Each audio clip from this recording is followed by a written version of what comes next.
My name is Kingsley Imufua, and I am your host. Welcome to Episode 0, the introduction of the source.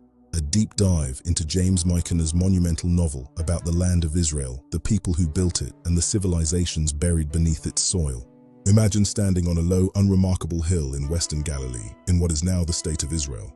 The hill is perhaps 100 meters across. It looks like nothing special, just a smooth mound of earth baking in the Mediterranean sun. But beneath your feet lies the accumulated weight of 12,000 years of human history. Every layer of soil holds bones, pottery, coins, weapons, and the faint fingerprints of people who once loved, prayed, built, conquered, and died on this exact spot.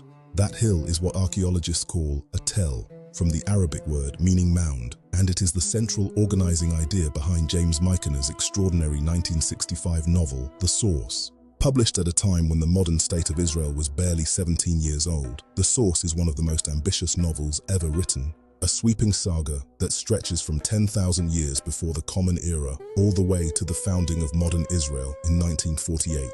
It is fiction, but it is fiction soaked in archaeology, theology, and history. It is a novel that takes the entire human experience in one small piece of land and asks, what does it mean to believe? What does it mean to belong? And what does it cost a civilization to survive? Michener structures his novel with a brilliant device. At the surface level, literally at the top of the narrative, it is 1964. A team of archaeologists has begun excavating a fictional mound in western Galilee called Tell Makor. The name Makor means source in Hebrew, and that name is no accident. The dig is led by three people who could not be more different. First is Dr. John Cullinan, an American and Irish Catholic, educated at Harvard. He is secular and methodical. Second is Dr. Vered Barel, an Israeli Jewish woman and one of Israel's foremost archaeologists. She is caught between her love of the ancient and her obligations to the living.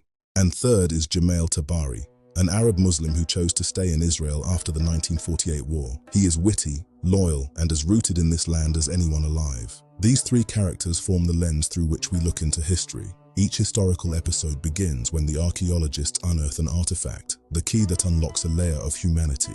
Here is how Michener maps the layers. Each level is designated by a Roman numeral, level 15 being the deepest and oldest, level 1 being the most recent. Level 15, around 9,231 BCE, a flint sickle. This takes us to the Stone Age, to the very earliest sparks of human spiritual experience at the source spring of Makor. Level 14th, around 2000 BCE, a clay figurine of the goddess Astarte, the Canaanite Bronze Age, fertility worship, and the first recorded clash between nomadic Hebrews and city dwellers. Level 3, around 1400 BCE, two clay pots, the time of the Exodus, monotheism taking root in the desert, and the voice of El Shaddai.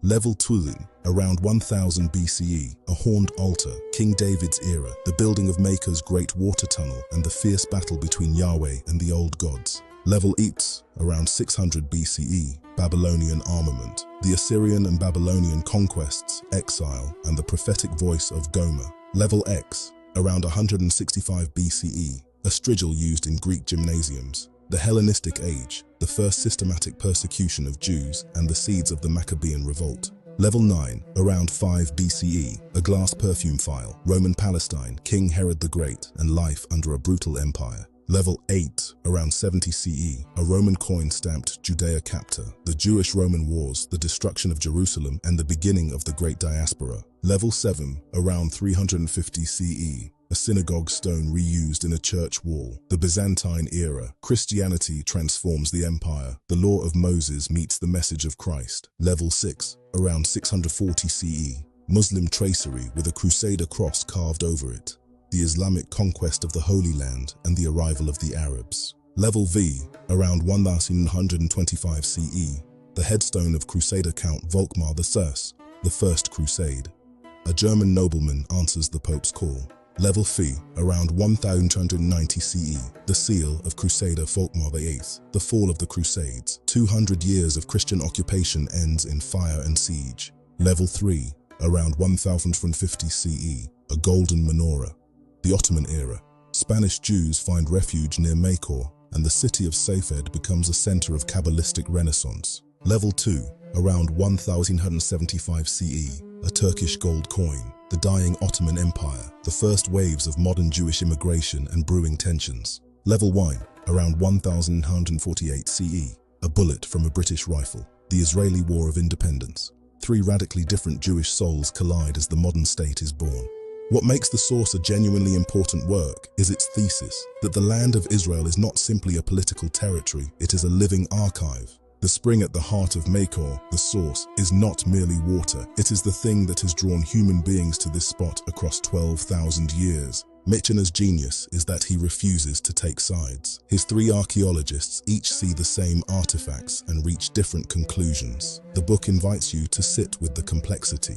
In this series, we will walk through each of the 15 levels of Tell Makor, one episode per level. We will explore who lived there, what they built, and what survived. What is the relationship between a people and their land? What makes a human being willing to die for a piece of ancient earth? That is the promise of this series. Now, let us begin digging. That brings us to the end of this episode. I hope you found that as rich and thought-provoking as I did. Do not forget to subscribe, like, share, and comment. See you in the next.